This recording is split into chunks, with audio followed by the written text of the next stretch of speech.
Hello everyone. मैं आप सभी का स्वागत करता हूं government job for everyone channel पर।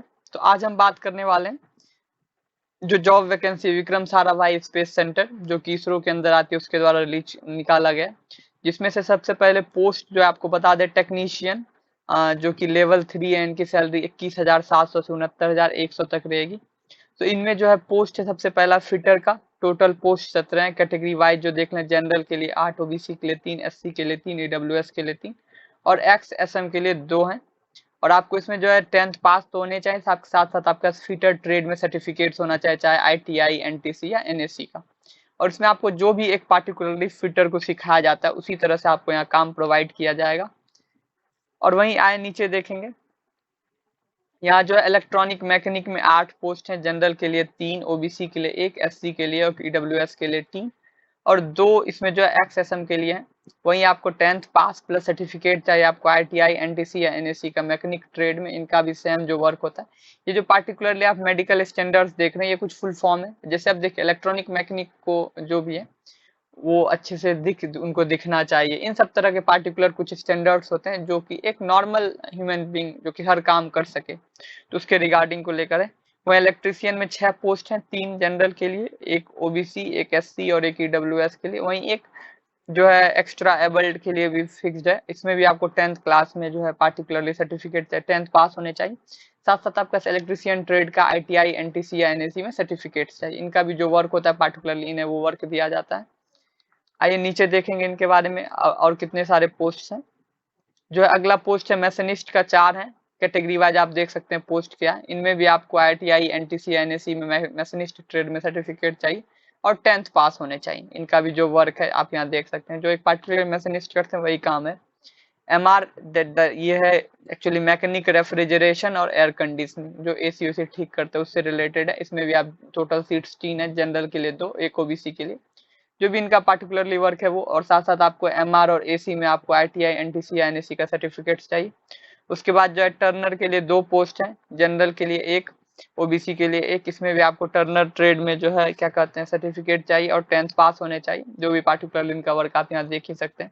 उसी तरह सिमिलरली प्लम्बर में 2 पोस्ट हैं। इनमें भी आपको प्लम्बर ट्रेड में आपको आईटीआई, एनटीसी या एनएससी का सर्टिफिकेट चाहिए। वही मैकेनिक मोटर व्हीकल या मैकेनिक डीजल में 1 पोस्ट है जनरल के लिए। इसमें आपको पार्टिकुलरली इस ट्रेड में आपको सर्टिफिकेट चाहिए, आईटीआई, एनटीसी या एनएससी के लिए। और यहाँ आप हैवी व्हीकल से रिलेटेड काम करेंगे।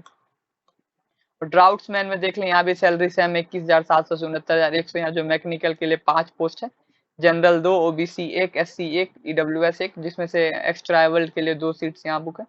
और यहाँ आपको ड्राउट्समैन मैकेनिकल ट्रेड में आपको आईटीआई, एनटीसी या एनएससी का सर्टिफिकेट चाहिए, साथ साथ में आप 10th क्लास पास होने चाहिए। और यहाँ आपको 2D 3D मॉडल से रिगार्डिंग काम आपको यहाँ करना रहेगा।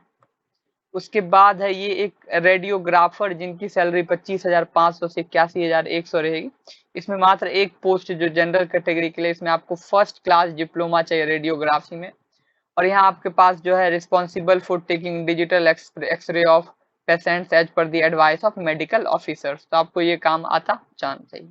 अब देखिए एब्रीविएशन में जो था, आप जिसके बारे में आपको मेडिकल करते हैं, एसी मीन्स जो आदमी देख सकते हैं वो जरूरी है। सी फॉर बात करना आना चाहिए, क्रॉलिंग मतलब आगे बढ़ सकें, क्लाइंब कर सकें, पुलिंग कर सके या पुशिंग कर सकें, नीलिंग या क्रॉचिंग कर सकें। चल बुल पाना चाहिए एक आदमी को, ऐसे ठेठ भाषा में कहें, या जंप कर पाना चाहिए। अब यहाँ देखिए, जो कैंडिडेट अगर पीडब्ल्यूडी कोटा से अप्लाई करेंगे तो अगर उनका जो है पार्टिकुलरली जिस भी चीज से वो सफर कर रहे हैं, अगर वो 40% से कम मतलब उन्हें उस चीज से प्रॉब्लम है, तो उन्हें शायद वो जो है person suffering from not less than 40%, मतलब आपको जिस भी चीजों में प्रॉब्लम है वो डॉक्टर वेरीफाई करते हैं कि कितना गहरा है ये। अगर आप में जो है 40% से ज्यादा है या 40% तक है, तो भी आगे आपको पीडब्ल्यूडी के लिए जो है आपको रिजर्व सीट मिलेगा। आगे हम देखेंगे इसे अप्लाई कैसे करना है। तो इसे अप्लाई करने के लिए आपको इस वेबसाइट पर जाकर अप्लाई करना होगा, जो कि डेट है अप्लाई करने का 4 मई से 18 मई तक। तो आप जल्दी से अप्लाई करें। आपको हम इस पीडीएफ का लिंक प्रोवाइड कर देंगे इस वीडियो के नीचे डिस्क्रिप्शन बॉक्स में। अब देखिए कुछ जनरल इंस्ट्रक्शंस हैं इसके बारे में। ऐसे तो आपको मैंने बता ही दिया, लास्ट डेट 18 मई है और स्टार्टिंग डेट 4 मई है इस फॉर्म को भरने का। अब देख लीजिए सीट्स जो है पार्टिकुलर सीट्स तो हमने बता दिया। आपको एज लिमिट, जितने सारे पोस्ट हैं उसके लिए एज लिमिट क्या सब है ये आप देख सकते हैं। और हाँ, जान लें मिनिमम 18 साल तो आपकी उम्र होनी ही चाहिए। ऐसे एवरेज सैलरी जो है इसमें 34,200 लिखा है, जो कि 21,900 से 69,100 है। तो पार्टिकुलरली सब कुछ आपको मिलाकर 34,200 मिल रहा होगा।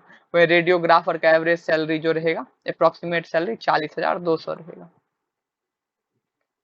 अब आपको यहाँ बताया गया ऑर्गेनाइजेशन के बारे में, क्या सब आपको बेनिफिट्स मिलेंगे, इन सभी चीजों के बारे में दिया हुआ है।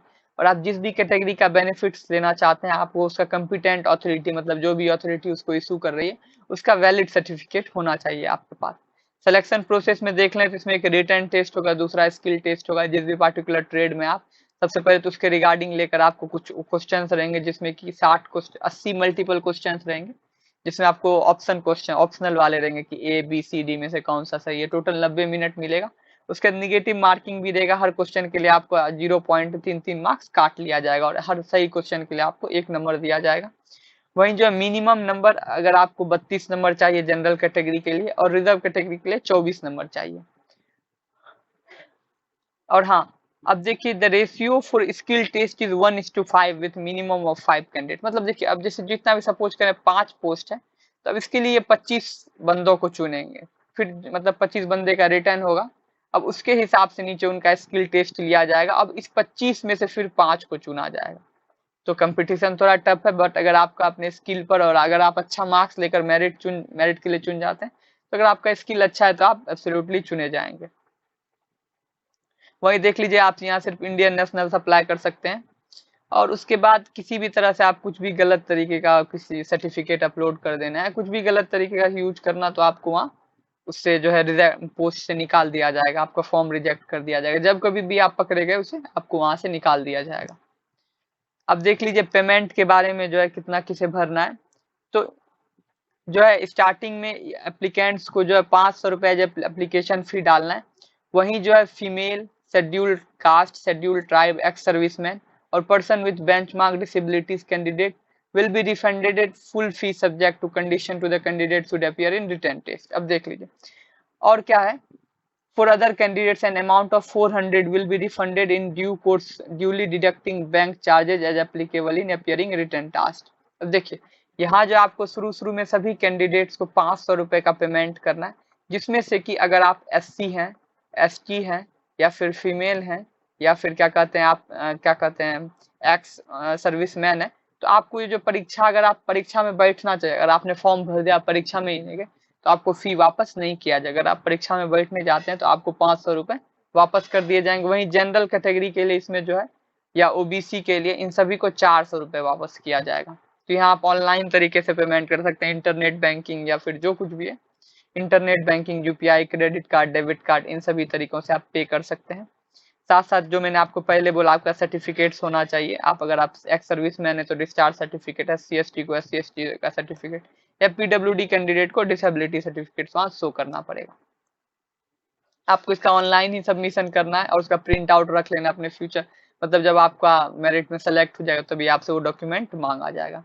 याद रखें, इसके भी नीचे लिखा आपको किसी भी तरह का जो कोई भी आदमी बोले हम आपका जॉब लगवा देंगे, उनके चक्कर में नहीं पड़ना है, क्योंकि आज के समय में ये चीज पॉसिबल नहीं होती है। क्योंकि आज के समय में बहुत सारे चेक्स होते हैं, और वह उतने सारे चेकिंग के बाद आप कुछ गलत कर ही नहीं सकते हैं। तो बेहतर है आप अपने मेहनत पर निर्भर करें, ना कि किसी और के बात पर निर्भर हो। तो चलिए आपसे मिलते हैं हम अगले जॉब नोटिफिकेशन को लेकर। आप हमसे जुड़े रहिए इस जॉब से रिलेटेड सारे नोटिफिकेशन पाने के लिए, और जल्द से जल्द आप फॉर्म के लिए अप्लाई करें। चलिए मिलते हैं आपसे अगले वीडियो में। जय हिंद।